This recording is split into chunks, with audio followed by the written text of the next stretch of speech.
Hey, everybody. Welcome today to Take a Break with The Gathering. I'm Jeff Allen. I'm here with my friend, Sarah Rugenstone.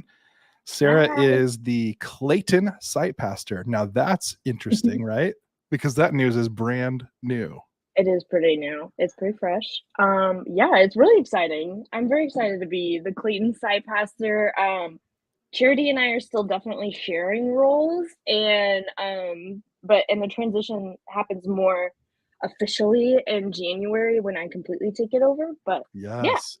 So cool. And I think it's important to mention that Charity is staying on staff at Oh, The yes. Gathering. Yes, she's Uh, staying on board with her dream job. Like it's yes.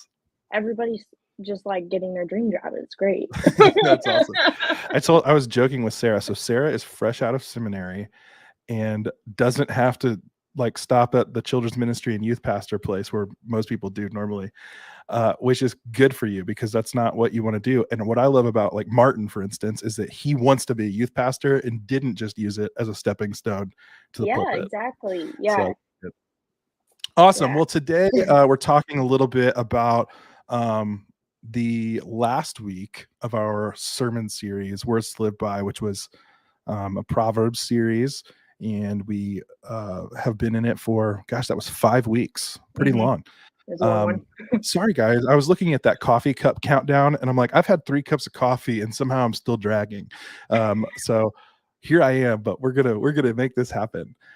Every week we watch the short gathering, which is something that we put on Instagram every Monday or Tuesday, depending on when it's finished and ready to go. So if you don't follow us on Instagram, do that and you can see the short gathering every week. But for now, let's go ahead and take a look at that. Guess who did the short gathering? Sarah herself. Here we go. Hi, friends. This week, we concluded a sermon series called Words to Live By. We have been talking the past 5 weeks about wisdom, about friendships and relationships. We've talked about how to work and things to say and not to say. And this week, we're concluding with what Proverbs has to say about joy and happiness.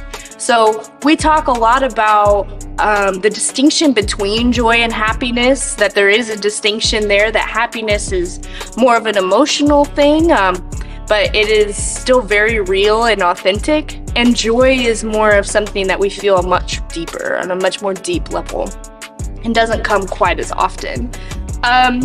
We also talked about how you can practically find glimpses of joy and happiness in everyday life. So I'm going to leave you with those 3 applicable things today. First, practice gratitude. It's very simple. All you got to do is wake up and something you're grateful for, write it on a Post-it, your hand, that napkin that's been in your car for like a century. It's just a first step into taking that leap into finding happiness and joy in the everyday. Second, we're going to say that we want to find happiness in the simple things. So happiness doesn't have to be fancy and ornate and expensive. Happiness can be as simple as like kids finding joy in splashing in a puddle. So I do encourage you to connect with your inner child as you go into this week and find ways that bring back that simple happiness and joy that you experienced when you were a kid. And then third, finally, we help others. As human beings, we're just built for community. We're built to live together with one another in love. And one of the ways that we do that is by helping one another out. So feeding your neighbor, clothing your neighbor, inviting them over, just caring for them in general. And there's so many ways in which we can do that, but that really is a way that we can start to see peaks of happiness and joy in our own life. And finally, I'll leave you with this. As we go out into the world this week, I encourage you to find those peaks. But I also want to let you know that if you haven't found them yet, they will reach you soon. Because God finds great joy in reaching God's children. Amen. All right. First of all, that jacket thing you're wearing there in that video. Yeah, pretty it's cool. really awesome. I'm obsessed with my coat jacket. My friend from undergrad actually makes those and sells them. Cool. So a little plug to Amanda. Very cool. Well, before we even jump into the questions right away, Brittany Radford has this comment: joy can be hard. Yes. which is so interesting. So, something that you said in that short gathering, Sarah, is that happiness is more emotional, but real and authentic. But joy is a deeper feeling, and it doesn't seem to come quite as often. Yeah. What's your take on that? I think that, I guess that, like, happiness is almost just, like, more common because it is a more, like I said, like, an emotion, whereas joy seems to be, like, an all-encompassing, like, almost, like, state, Yeah. like, rather than, like, just a little feeling. Um, so that's fleeting. I think it is a more all-encompassing, so, like, it wraps you all up, like I was saying in the sermon, whereas happiness it's like a emotion, a visitor, so it comes and goes. Yeah. And whereas those moments where we do experience joy, we're experiencing it fully for that, like, whole joyful experience, Yeah. It's really weird. I was thinking about, okay, what's the difference for me between joy and happiness? And one of the things I've noticed, just thinking about it, is that happiness is brought to me easily through things or experiences or whatever, but joy, it seems to always be brought to me through other people, Mm, relationships and things like that. And it's funny because even hard things and unpleasant experiences can somehow be in that joy area. Like, you know, family, it's like if you a have a good type of relation, yeah, like a connectedness. Yeah. yeah, if you have like a That's good relationship with your family, even the hard things, like it's still in that joy zone somehow. mhm. I So think you're hitting on something that I think is, like, really cool, that joy can be like a communal experience, like, yeah, and that, like, it can be something that we almost experience together, whereas, like, happiness is kind of like, like, we can all be happy together, but, like, different things make different people happy, you know what I mean? So I don't know. yes, I do.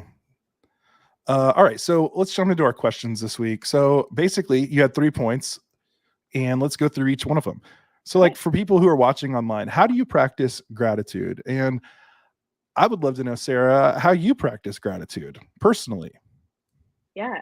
Personally, I try my best to do it in the ways that I mentioned, which is just writing it down, because I do think that there is something significant in the physical act of, like, writing it down, because I can, like, think these things like, "Oh, I'm so grateful for this," but then I sort of forget almost, like, or like it's just easier and more tangible for me to, like, be able to have a list and hold it, and, like, in those moments where you are having a hard time remembering things that you're grateful for, you, like, have this right here ready to go.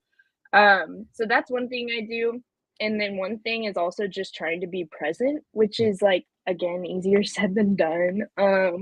Like, what does it even mean to be fully present? But Yeah.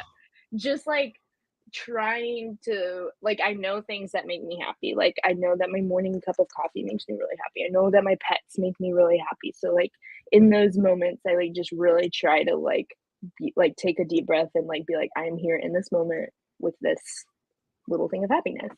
Yes.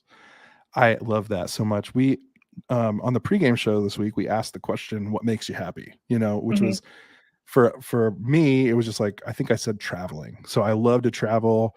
I was reminded of that the weekend before because I got to go with my family to Chicago for just a weekend getaway, and that made me happy. But the Mhm. joy that I saw in that was like my kid who was on the playground and like running around in this like cool city that he's never been to and seeing things that he's never seen before, and I'm seeing them through his eyes. So like that was the joy. Or my wife, um, my wife watching him. I found joy just Mhm. through her, and that kind of thing. Um, so, but the happiness, it's not a bad thing. I don't want to paint it as a bad thing No, it's because not. emotions are good, but Yeah. it is. But you're right. It's something that's like it's real, it's authentic, but it's more the emotional where joy is like that. I don't know, deeper state. Mhm. Um, but the gratitude portion of that, I feel like I'm I feel like I'm bad at it. Like that's something I think that if I were a little better with the gratitude part, I would be able to be even more happy and find even more joy.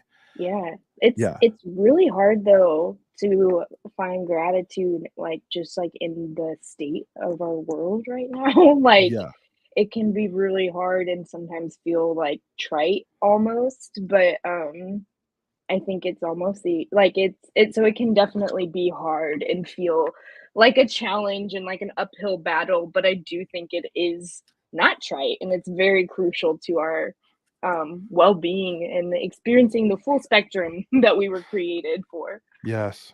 Sarah, I'm gonna add this. Zach Adams said this, and this is probably gonna hit home with your Enneagram 9.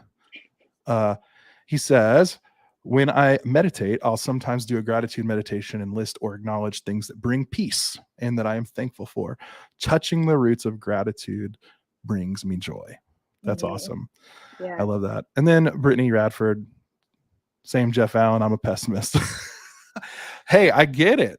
I feel that way too. For sure. Like I sometimes am a pessimist, which is too bad. I um, mean, yeah, it's okay though. I think there's room for that as long as, I think that I'm a big believer in experiencing the full range of emotions. yes, It's just where we get stuck, I guess. yes.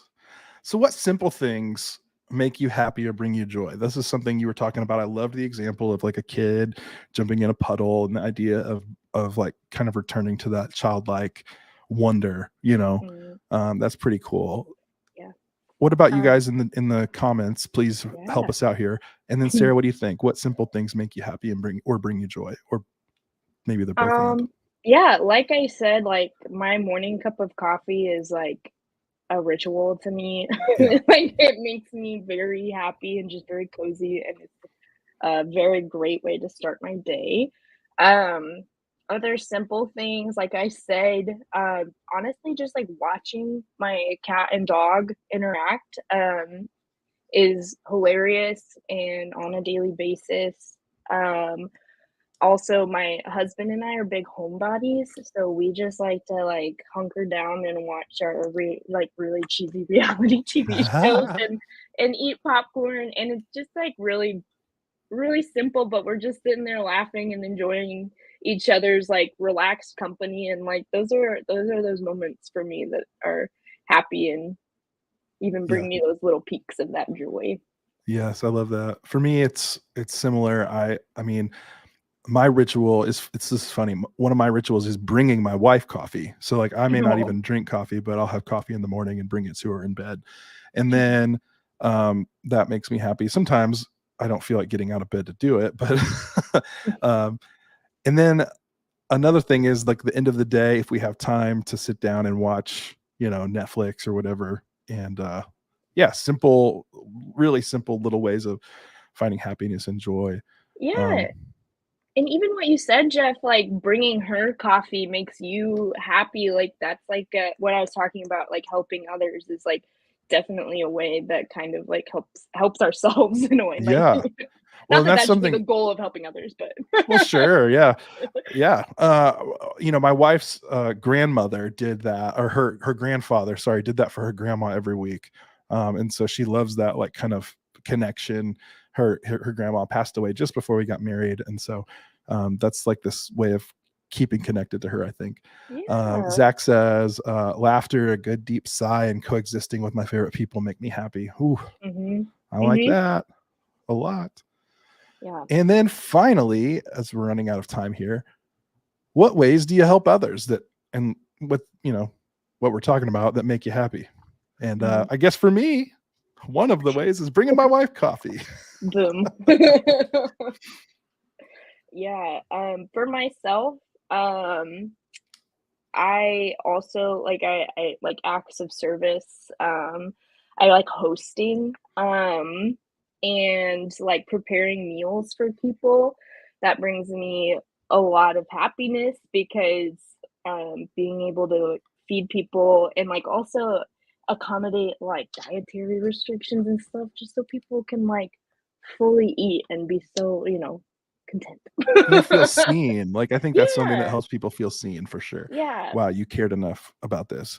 Uh for me, like the love languages is big, and I know that that's not 100% like helping. I guess it is helping. So for me, I like to use other people's love languages. Like mine is word of affirmation, so I'm pretty good at returning that favor.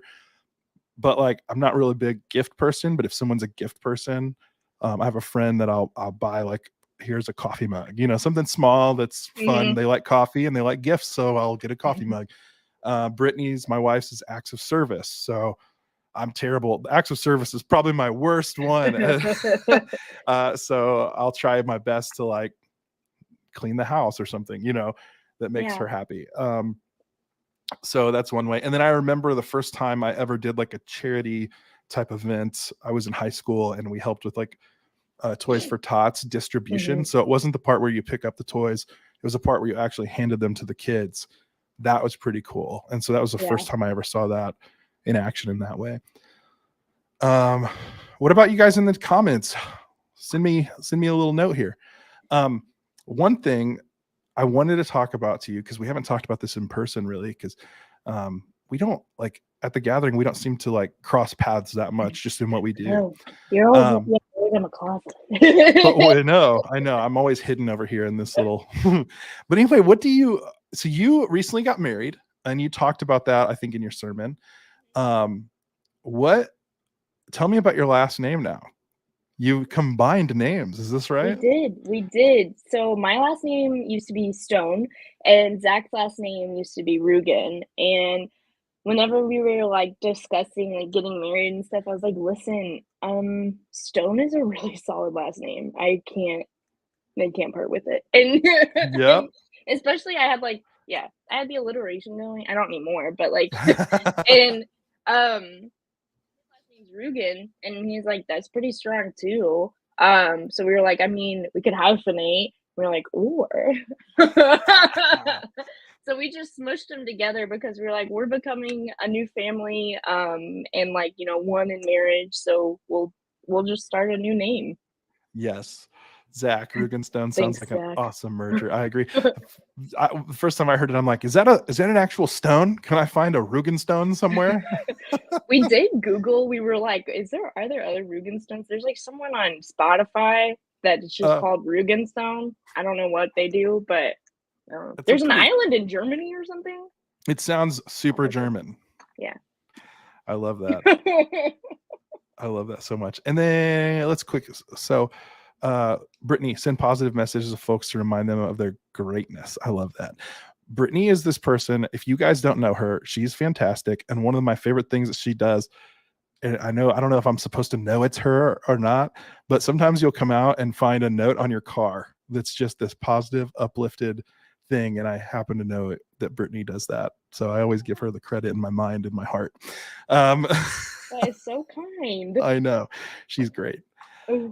Well, guys, thank you so much. Somebody on Facebook that I can't see says Brittany is the top encourager of all time. I mean, yeah, I can't. Yes, that's right. I want to respect our time here. We're a little bit over. But guys, go check out Sarah's sermon, which is on the Gathering website. It's on, where else is it? It's on the podcast link. So if you go and get a podcast for the sermons from the Gathering, it's there. It's on the app. It's everywhere. Oh, wow. Okay. It's everywhere. YouTube, it's there. Anyway, check it out, guys. Thanks so much for joining us today. Sarah, thank you for thanks for having me. Yeah, and we will see you soon. Talk to you later.